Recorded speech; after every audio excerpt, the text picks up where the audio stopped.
Ndugu zangu, sisi tunafanana sana na wale watu tuliosikia katika mfano wa kwanza. Sisi tunataka kuwa kila mara wavunaji, tunataka kila mara kuingilia kati na kunyosha mambo, wakati Mungu anatuambia kwamba katika ufalme wake wakati wa kuvuna ni wakati atakapoamua yeye, sio atakapoamua sisi. Imefika sasa hivi wakati waenda kupalilia, basi twende tukapalilie. Labda huku katika mashamba yetu ya mahindi, labda unaweza kujua mbegu hiyo labda sio mahindi, ilikuwa ni majani ya kawaida. Lakini katika ngano, kwa kuwa unaweka kabisa kuweka mahali pa kwenda kutifulia na kuondoa majani, huwezi, so yamesuka kabisa majani na lapa na yale mbegu kama ya magugu, kama yatakuwa yamemea. Sasa sisi tunataka tukiondoka katika mfano wa kulima, tunataka kila mara kuwa mabingwa kwenda kufanya upalilizi. Hapa naenda fika, toa, chimba. Sasa jambo hilo ni la hatari sana, kwa sababu anatuambia Mungu kuna hatari ya kutoa mbegu nzuri pamoja na magugu. Yamesukana mno. Sasa anataka kutufundisha ulimaji bora, au anataka kutufumbulia macho, na macho ambayo anataka kutufumbulia sio mambo ya kiulimwengu na ulimaji, ni mambo ya kiroho. Sisi hatuna uwezo wa kujua jambo hili ni moja pamoja magugu, na jambo hili ni moja pamoja ngano. Kwa maneno mengine, hatuwezi kujua katika maisha yetu na katika maisha ya watu moja pamoja, kwa sababu ya sasa unavyoona sasa kwamba jambo hilo ni jema au jambo hilo lina asili ya magugu, ni mbaya. Kwa sababu katika maisha yetu, ukiwa mkweli, utaona tunavyoyumba. Leo uko mcha Mungu, kesho unajikuta uko tofauti. Ukiwa unaingilia pale moja pamoja kwamba ni mbaya, hapa utakuwa umejihukumu moja pamoja. Lakini ukisema kwamba hii ni nzuri na baadaye unakosa, unawezekana kwamba wewe ni msaliti na Mungu. Ndugu zangu, mafundisho tunayoyapata leo ni mafundisho ambayo yanajengeka sio juu ya uamuzi wa mtu, ni uamuzi wa Mungu. Na somo la kwanza, utanisamehe kwamba nimebadilisha, sikuchukua tafsiri tulionayo sisi, nimechukua tafsiri ya Kiswahili cha kisasa, kwa sababu maneno yaliyowekwa pale ni magumu sana kuyaelewa, na nimeona angalau tafsiri ya kisasa ni kidogo nafuu kidogo zaidi kuliko ile iliyoandikwa pale kwa kuelewa. Hakuna maandiko yaliyo mazuri zaidi katika Agano la Kale na Agano Jipya inavyotuonyesha jinsi Mungu alivyo dhidi yetu. Nitajaribu kuisoma taratibu ili kusikie, iingie moyoni mwako, usikie faraja katika maisha yako, ujue kwamba kuna namna tofauti ya kuweza kujihukumu sisi wenyewe na kuwahukumu watu, na hakuna mamlaka yoyote utakayojipatia wewe ya kuweza kuwahukumu watu moja kwa moja, kwa sababu kila mara kuna nafasi ya kubadilika. Tusikilize maneno hayo, kwa sababu niliyosema mimi yalinifariji sana, na nafikiri hata ninyi mtafarijiwa. Inaanza kusema sura ya hiyo 12 mstari wa 13, hakuna Mungu mwingine, hakuna ila wewe, ambaye huyaangalia masilahi ya kila moja. Mungu hana ubaguzi katika kutoa maslahi, mahitaji kwa watu wote, hamna ubaguzi. Nawe wapaswa kutambuliwa kwamba unahukumu kwa haki. Ni wewe peke yako unapaswa kuamua, na uamue ukiwa na haki ya kuamua. Sisi hatuna haki ya kuamua, hatuna uwezo, hatuna mamlaka, hatukupewa. Ni Mungu peke yake. Yeye anaangalia maslahi ya kila moja, na yeye atahukumu, huyu apate, huyu asipate, huyu apate kwa kiasi gani na huyu asipate kwa kiasi gani. So mwenye uwezo wa kutoa maslahi ni yeye. Baadaye naruka chini, naenda mara moja kwenye mstari wa 16. Nisikilize hapa maneno ya faraja.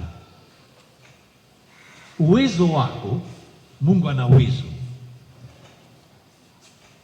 ni asili ya uadilifu, yaani ni asili ya jinsi uwezo wako mwenye nguvu, ni asili ya jinsi utakavyotenda. Lakini atatendaje? Wawaonea huruma watu wote. Wewe una uwezo, lakini unawao, kwa sababu unajua huyo anastahili, huyo hastahili, lakini wewe una uwezo. Sikilizeni vizuri, waonea huruma watu wote, kwa maana wewe ni Bwana wa wote. Yeye katika uwezo wake ya kuadhibu haadhibu, anahurumia. Anaendelea, iwapo binadamu hawasadiki kwamba uwezo wako ni mkamilifu, basi wewe wadhihirisha nguvu yako kwa kuwasaidia watu wote.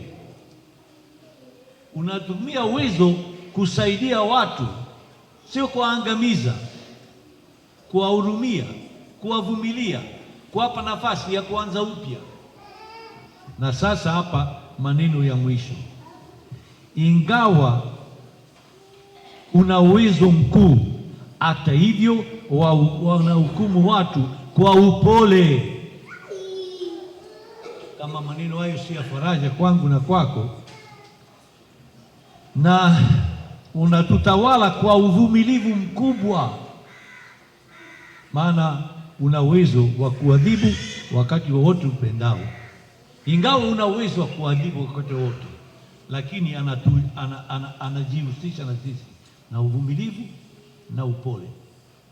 Mungu mwenye uwezo wa kuweza kuwasha na kuzima taa ya jua kwa nukta moja, anatujali sisi, anatutunza sisi, anajihukumu, anatuwasilisha na sisi kwa upole na huruma. Ndugu zangu, na namalizia, kwa matendo yako umewafundisha watu wako kwamba mtu aliye mwadilifu anapaswa kuwa mpole. Mtu aliye mwadilifu ni mtu mwema, anapaswa kuwa mpole. Umewapa watoto wako matumaini makubwa, maana wewe watu wote wakikosa unawajalia uwezekano wa kutubu. Kama maneno hayo sio ya faraja kwangu na kwako, basi lazima mchukulie hizi mistari uweze kuzitafakari sana. Mungu na uwezo wake wote anajihusisha na sisi na upole na huruma, na anatuambia na sisi, kama wewe ni mkamilifu unapaswa kufanya hivyo hivyo kwa watu wote. Na sasa tuanze tafakari. Tukisema kwamba sisi, kitu cha kwanza, hatupaswi kuwa watu wanaoingilia kufanya upalizi katika shamba la Bwana tunapotaka sisi. Hii ni kazi ya Mungu na Mungu peke yake. Na pili, chochote kile kama mbegu ya haradali ambapo inakuwa ni mbegu ndogo na inakuwa kama kamti, hajivunii kuwa mti, anajigeuza kuwa mahali pa kuwapa faraja ndege wakae kivulini. Haya ni maneno mawili ambayo yanapaswa kuwepo katika kichwa chetu. Sisi hatupaswi kuwa watu tunaowahukumu, na chochote chema tunachokipata, tunachokifanya ni kwa ajili ya kutoa uzima na huruma kwa watu, tukitaka kufanana na Mungu. Na sasa tukitaka kutafakari kidogo zaidi kwa undani, tuwe wavumilivu kwetu sisi. Mara nyingine sisi wenyewe hatuna uvumilivu. Tunataka mara moja mambo yaende vizuri, hata katika maisha ya watu, katika maisha yetu, na tunafikia mahali kama tuko mkweli, kwa sababu mbali mwingine tunaishi kama hatujifikirii wala hatujihukumu kabisa. Tunaishi hivi hivi tu, mradi tu, kinachokuja kinakuja, kinachokufurahisha unapokea, kinachokuchukia tokiacha, bila kuwa na tafakari yoyote ndani yake. Lakini mtu akiwa mtu mwenye tafakari juu ya maisha yake, anaweza kweli kukata tamaa, anaweza kweli kukata tamaa. Wewe ukiangalia katika maisha yako, jinsi ulivyoanza, jinsi ulivyopokea Ukristo, jinsi ulipoanza kuishi katika ujana wako na utu uzima, ulipofunga ndoa, ulipofanya hivi, utaona kwamba kuna vipindi ambavyo kweli ulikuwa mcha Mungu, ulikuwa mtu akusali, lakini hapo hapo baada ya muda si mrefu, hapo unageuka kuwa mtu ambapo sio mcha Mungu. Na unaweza kujaribu mara moja mara mbili, mwisho unasema basi ndio mambo yalivyo, unakata tamaa tu, unaachia basi yawe basi. Ndugu zangu, lazima tuwe wavumilivu, sio kwa kudharau mabadiliko, hapana.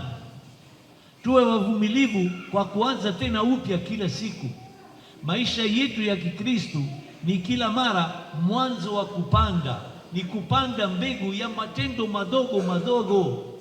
Usitegemee matendo makubwa. Utakaposema hapana leo katika kitu ambacho kinakuvutia na unajua ni kibaya, hata hakuna mtu atakayejua, lakini ukisema hapana, hii sifanyi, katika tamaa ya mwili, katika tamaa ya nasa, katika tamaa ya utawala, katika tamaa zote zile tamaa mara nyingine zina ubaya ndani yake, na wewe unafahamu, lakini unaposema hapa, baadaye unafanya. Sasa ujue kwamba maisha yetu ya Kikristo hatufikii kwenye mavuno. Kila siku tuko katika kupandikiza mbegu ndogo ndogo ya maisha yetu. Usifikirie kwamba sijui nitafanya nini, nitajenga nini, nitatoa nini. Hapana, kila tendo hata kidogo unachokifanya mcha Mungu, basi ujue mwanangu kwamba unaanza kupandikiza katika shamba la maisha yako, na mwishoni wa maisha yako kutakuwa na mambo mazuri na mambo mabaya, na Mungu ataamua. Lakini sasa kilicho cha msingi ni kwamba nisije au najisamehe na baadaye naendelea kuwa mbaya zaidi, au ninakata tamaa, najaribisha kila mara na baada ya kukata tamaa sioni mavuno, au inatokea kwamba unaona mavuno unaanza kujivunia. Sisi kila mara tuko mwanzo, tusikate tamaa. Tuwe tunajua kwamba nasema Mungu, mimi nina huruma na kupenda na kupa nafasi, badilika mwanangu. Shamba lako la maisha yako la kiroho sawa litakuwa na magugu, lakini liwe na ngano. Usiogope hata kama yamechanganyikana, sawa, kutakuwa na kipindi labda shetani atakuvuruga, lakini sema hii ni shetani, sitaki. Ipo tayari katika maisha yako, lakini itakuwa tayari hata pale kila mara utakapoanza upya kwa moyo. Utakaposema basi haya ni mabaya, nibadilike, hata uanzie kwa matendo madogo kama radali, mbegu ndogo. Hakuna mbegu ya mcha Mungu ambayo machoni pake ni ndogo, haifai. Hakuna. Na hii ni faraja, kwa sababu Mungu hataki mambo ya miujiza mikubwa. Hapana, anataka kila siku tuseme ndio yake kwa moyo, kwa lengo na makusudi, tukiwa na hari ya mabadiliko. Haidhuru kama baadaye tutashindwa, lakini tukumbuke ya kwamba kila mara lazima tuanze upya bila kukata tamaa. Shetani asiweke mkono wako juu ya maisha yako yote na juu ya kila kitendo unachokifanya. La, uweze kujua kwamba hii ni mbaya na iache, naweka mbegu nzuri. Baadaye bahati mbaya itaingilia, basi utasema Mungu nisamehe, unaanza tena kupandikiza mbegu nzuri. Hacha Mungu astawishe, na asistawishe kwa ajili yako, astawishe iweze kuwa mahali pa kuwapa wengine uzima. Na vile vile lazima tuwe wavumilivu dhidi ya watu wengine tunaoishi nao, kwa sababu kuwa wavumilivu mara nyingine kwetu sisi ni rahisi sana, kwa sababu nasema Mungu nisamehe, unajua hapa shetani amenipitia mkono wa kushoto. Sawa, haya, hiyo ni Kiswahili. Mbona umefanya hivi? Mbona mbaya? Shetani amenipitia. Haya, tunamshukuru shetani, tunamsema amekupitia, lakini aliyemkubali ni nani? Wewe. Sawa. Kwa hiyo sisi kwa kutusamehe, sisi kujihurumia, tuko hodari, pamoja na kwamba labda mabadiliko hayafanyiki sana, lakini ndio hivyo, potelea mbali. Lakini kuwa wavumilivu kwa watu ambao tunakaa nao, hapa mtihani mkubwa kabisa, hapa mtihani mkubwa kabisa. Na Mungu anasema mimi nina uwezo. Na mara nyingine sisi tunajiweka mbele ya watu kama mtu mwenye uwezo, na Mungu mwenye uwezo anatumia uwezo huo sio kugandamiza, kwa kusamehe na kuwapa watu nafasi nyingine ya kuwahudumia. Anatumia nguvu kwa kuhurumia. Una nguvu, hiyo nguvu ikupe nguvu ya kuhurumia, sio kuhukumu. Kama Mungu atumii nguvu yake kwa kuweza kuhukumu, anatumia uwezo wake, ana uwezo wa kuweza kutuhurumia. Baba, wasamehe, hawajui wafanyalo. Alikuwa na uwezo pale msalabani kusema radhi ishuke hapa, waungue hapa, wawe majibu. Anasema Baba, wasamehe, hawajui wafanyalo. Ana uwezo wa upendo ndani yake, unaweza kufanya hata watu ambao kweli wangestahili pale kupigwa radhi na kusambaa waweze kusamehewa. Sasa ndugu zangu, lazima polepole tuanze kuwavumilia watu. Labda hawakufanya 100%, wamefanya 1%. Uthamini 1 ili kesho utoe 2, lakini ukishaua hiyo 1, ukishaondoa hakuna kitu kesho, kwa sababu unapohukumu, pamoja na kuhukumu kulikuwa na jambo jema, lakini ukishamfyeka hakuna cha hukumu wala cha nini, hakuna cha wema wala ubaya. Tunavunja uhusiano kati yetu ya ndoa, tunauza uhusiano na watu, uhusiano wetu na wafanyakazi wenzetu, tunaua uhusiano na watu wengine mbalimbali. Mara nyingi katika kanisa, kitu ambacho kilionekana cha ajabu baadaye kikawa ndio mfano mzuri. Tukichukulia Mtakatifu Francisco. Mtakatifu Francisco alipoanza pale, alipotoa nguo zake zote akampa baba yake, sema uhusiano mimi na wewe inaishia hapa na nguo zangu ulionipa. Akabaki uchi. Akasema mimi sasa hivi baba yangu ni baba wa mbinguni. Basi ndio askofu akamfunika na nguo yake. Na kuanzia pale alikuwa mtu anayezunguruka mitaani kama mwewe, anahubiri Injili, lakini watu wanamcheka, huyu hapa alikuwa anavaa gunia. Nguo zake ilikuwa gunia. Utavaa wewe gunia kuzunguka huko mtini, watakuambiaje? Huyu hapo amepeleka hii nini akili yake huko sokoni. Sasa huyu hana akili huyu, lakini ndio alivyokuwa anafanya, anaongea afanya. Sasa angalia mabadiliko yaliyowekwa katika kanisa na huyu Mtakatifu Francisco.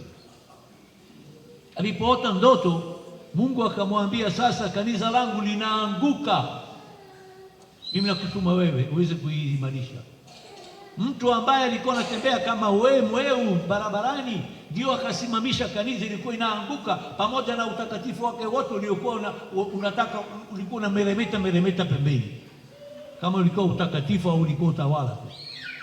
Lakini Mungu akamchagua huyu sasa, Baba Mtakatifu. Baadaye kaenda kwa unyenyekevu wa Mtakatifu, sema utanikubali?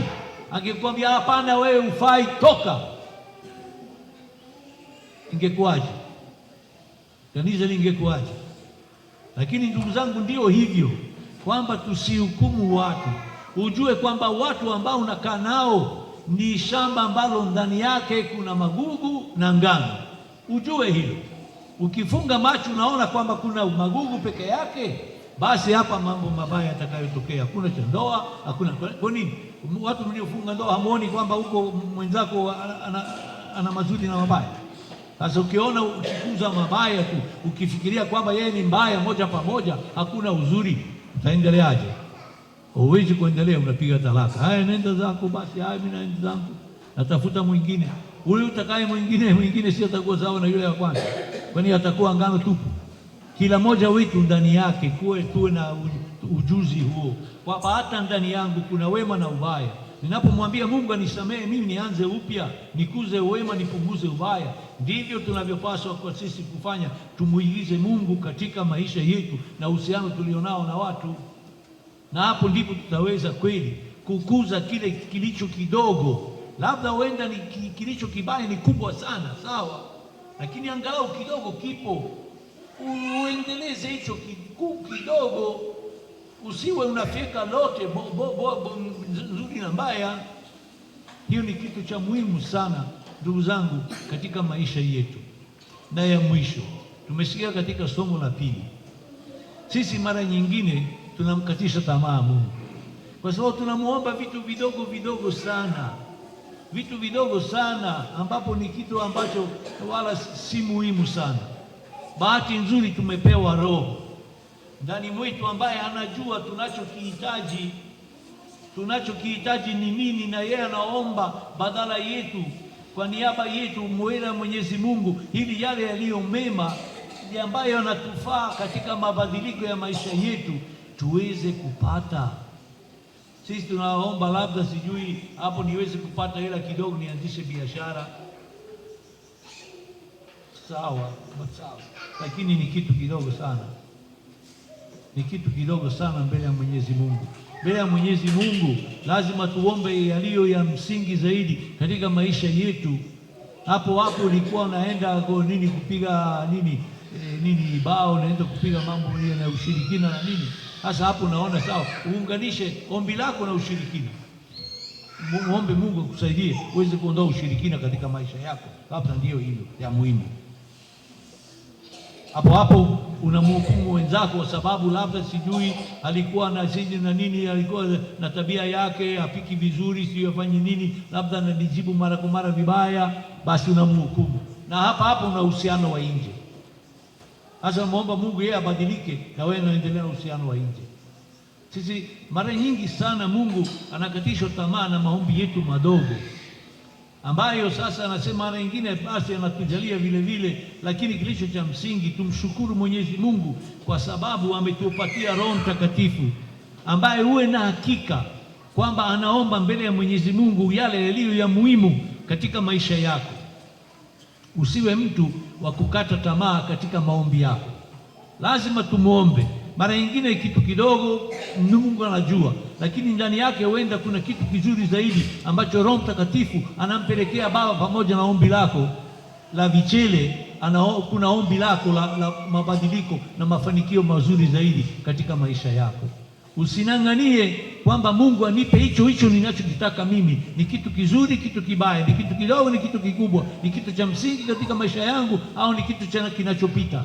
Yeye anajua, na unapomuomba yeye umuombe kwa imani thabiti kwamba anakusikiliza, na uwe na hakika kwamba Roho Mtakatifu pamoja na jambo hilo anapeleka kile kilicho cha msingi zaidi katika maisha yako, unachokihitaji zaidi katika maisha yako, uweze kuwa shamba la Mungu ambapo kila siku unapandikiza mbegu ndogo ndogo ya matendo yako mema, na Mungu atastawisha pamoja na kwamba una magugu unayoweka kwa sababu na mimi katika mapungufu yetu tutapandikiza magugu mengi, lakini hawezi Mungu kukata tamaa, na sisi tusikate tamaa, na tuweze kila siku kuwa watu mcha Mungu, kwa sababu tunajua kwamba Mungu ananipenda, ananijali, ananihudumia, na ninapokosa ananihurumia kwa uvumilivu.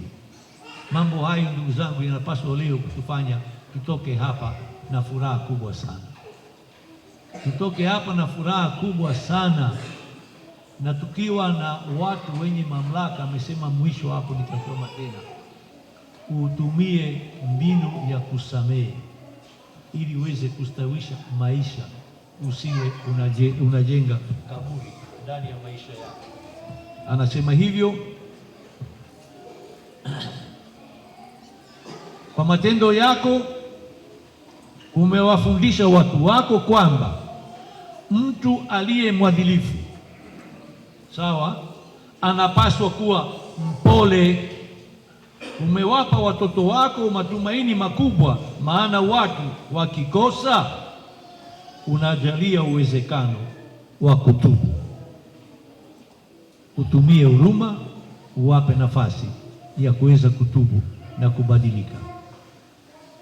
Sheria hizo mbili tukiweka katika maisha yetu na uhusiano wetu wa ndoa na nini, mimi nafikiri ndoa zetu zikuwa kweli zenye furaha.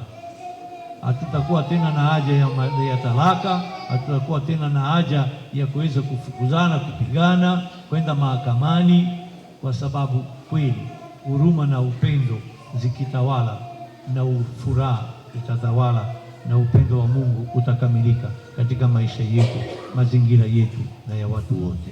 Tumsifu Yesu Kristo.